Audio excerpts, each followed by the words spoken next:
What is up, guys? This is Oddjob Entertainment bringing you another video, and we're taking a little bit of a break from doing the Constellation redesign today.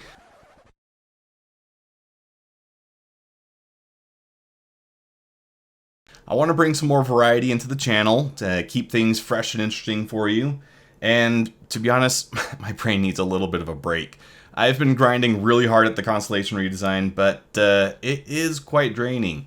What you guys don't see is I'm spending like 6 hours each time I'm making one of those videos, just so that I can speed it up by 1000% to keep things concise for you guys. Another big caveat to making those videos is my computer hates making them. Not kidding. When I try to load those big hour-long sessions into Premiere, it struggles. It chugs along, and I'm giving my computer a little bit of a break. We're doing some content that is hopefully a little bit easier for it to digest. And so what are we talking about? Well, we're talking about a phrase that has become more and more popular among Star Citizen developers as of late, and that is narrative experience. Now, while the impression this phrase has is immediately apparent, the actual application is a bit more nebulous. So in an effort to materialize what this actually means, I want to take a deeper look. From a top-down level, narrative experience likely means something akin to a seasonal storyline. It's not a replacement for the highest tier of narrative content, that being Squadron 42, but it does expand the lore, and it gives continuous updates to an otherwise stagnating story. I believe this is supported by comments from developers such as the following. From the November monthly report, looking ahead, the team planned upcoming work for the PU, including new missions that will be more narratively focused, and discussed how best to utilize guilds and factions as players progress and earn reputation. And further on, from the October report, looking ahead, narrative dedicated time to future improvements, such as evaluating how to improve the stability of the game's various mission givers, as well as long-term planning of additional future content with more narrative focus. So, not a big surprise, the narrative team is focused on introducing more narrative into the game, but up until now, narrative hasn't really meant much to us as players. We get narrative in the form of lore articles and story updates, but all of this is text on a web page that doesn't tie into the game that we're playing. And so I really have to ask, up until now, does any of that really affect the game at all? Unless you're someone like Astropub or Astrohistorian, I hope I'm getting those names right. I'm going off the cuff right now. I'm diverting from the script, which is very dangerous for me to do with these kinds of videos. End of quote. Repeat the line. But unless you're one of those people, does having access to all those lore articles affect your gameplay experience? I would argue that no. For the most part, I would say that we could largely just ignore the existence of that and still have the exact same experience. Case in point, that's exactly what I do. And to be fair, it's not that the lore or the narrative that is written thus far is bad. It's pretty interesting, but who has the time to go and read article after article trying to update themselves on the lore when it doesn't have an effect to your character in game? It's at least evident from these comments, though, that the narrative team is looking to incorporate some level of story into the multiplayer experience. And I swear there was a quote that I just can't seem to find that equated the phrase narrative experience specifically to something like a main quest line.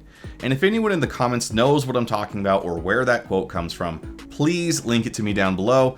If true, this further lends credence to the idea that a narrative experience would be a pretty big deal to our multiplayer. I think it would come as no surprise then that this will likely come in some form of seasonality. Now, season has some negative connotation, so I want to define how I'm using it so that people watching this don't strictly see it as a low-effort 3-month period that seems so ubiquitous in gaming currently. For instance, in Call of Duty, seasons are just that. It's a content update that comes every 3 months that offers some time-limited cosmetics, a bit of a theme update, and increasingly obnoxious operator skins. Destiny 2 does this a little better. Each season brings with it at least a new seasonal quest line, different seasonal activities, and again, more timed cosmetic exclusives. However, The word season is not nearly specific to just 3-month intervals. I could correctly say that I was a senior in high school for a season. Especially in the context of a video game, it can mean whatever the developers need it to mean. As an example, we could easily consider the DLC map packs of Days Gone By to be seasonal content updates, semi-regular injections of new content to revitalize the larger game. We could also say the same of even larger DLC packs such as those in World of Warcraft, or story updates as we see in Destiny 2. What I'd like to see specifically in the context of Star Citizen is for the narrative experience to be a large yearly expansion with significant cinematic elements and major story updates and tonal shifts. This would get bolstered by 3-month style seasonal content updates that weave into the larger narrative experience. All of this then needs to sit on a massive foundation of regular activities, enough that the player always has something to do. Ignoring any methods of distribution and purely focusing on the content each year, you'd see a large expansion introduced with an overarching story intended to unfold over the course of a year. In this sense, possibly very similar to the major expansions we see in Destiny 2, though hopefully of a higher quality.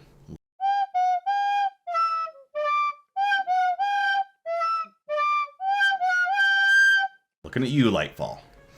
The content here has a major cinematic focus, and the story is large and impactful, and the elements revealed over the course of the year feed into each other and create a cohesive storyline.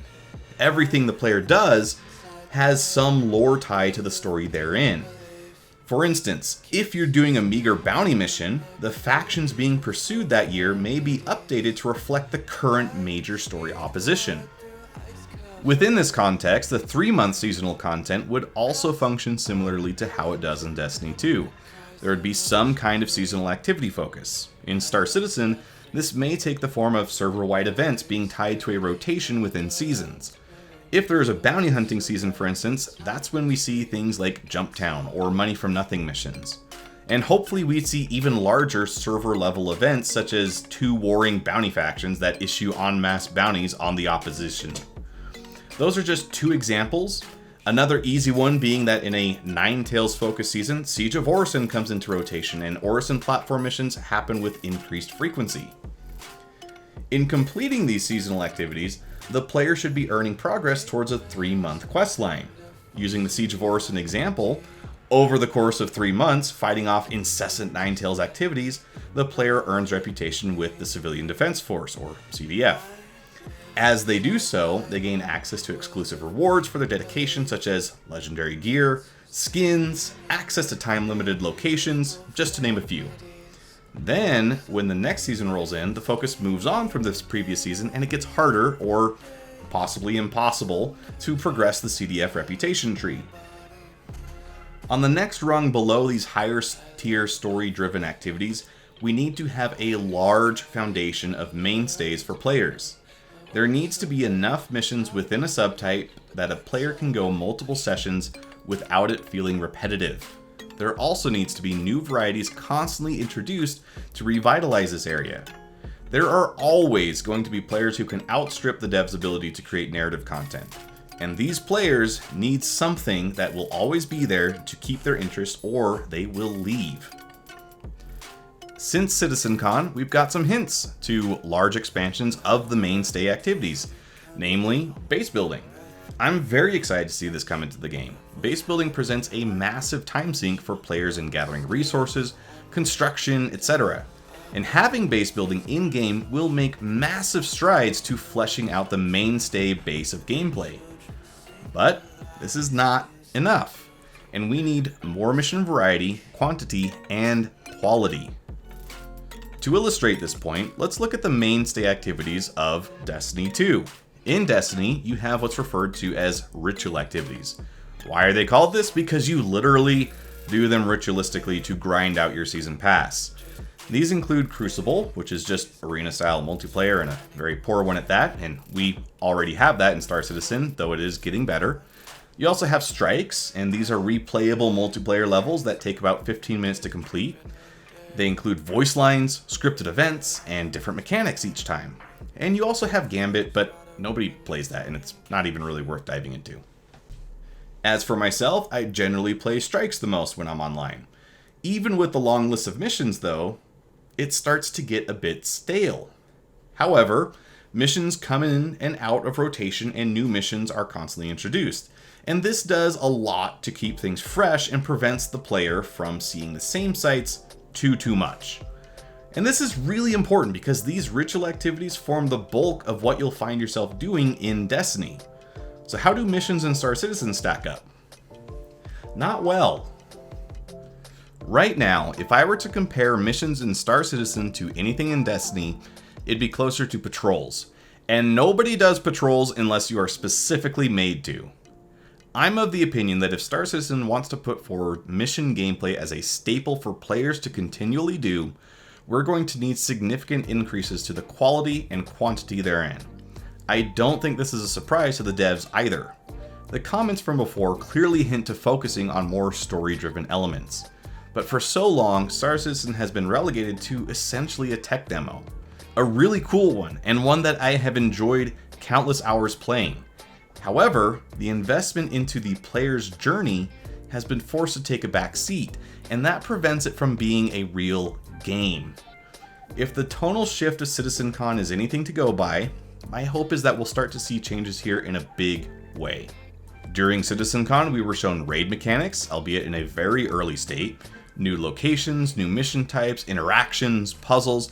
All of this bodes very well for players. Now it's just a matter of when and how these are implemented. I would love to see missions that take me through winding pathways and space stations and underground facilities and require me to solve puzzles. And I'd love to see versions that can be done solo and others that are better with friends. It'd be a huge win in my eyes if I could spend a session playing consecutive parts of a seasonal story that builds on my character. And if I'm playing missions, I want to see events happen that surprise me and take me on a different route. I want to hear voice lines, and I don't think it's too much to ask for even some cutscenes. Destiny pulls it off alongside their major expansions, and if Star Citizen is going to be competitive in the larger pool of the gaming industry, it's going to need to raise the bar. Now that the last of the tech hurdles are seemingly coming down, my hope is that they can rise to this occasion. Wrapping things up, for Star Citizen to deliver on a narrative experience, we're going to need regular story and lore updates that are tied to gameplay, and we're going to need some level of seasonality to bring in new content and refreshes to the system. And finally, and arguably most important, we're going to need significant increases to the quality and quantity of missions as they currently stand. Now, I've been talking for a while now, and this is the part where you tell me what you think. Let me know in the comments below, was I totally off the mark? Do you agree with me? What would you like to see in the way of narrative content in Star Citizen? Until next time, like, share, subscribe, do all the YouTube things, and this is Oddjob Entertainment, signing off.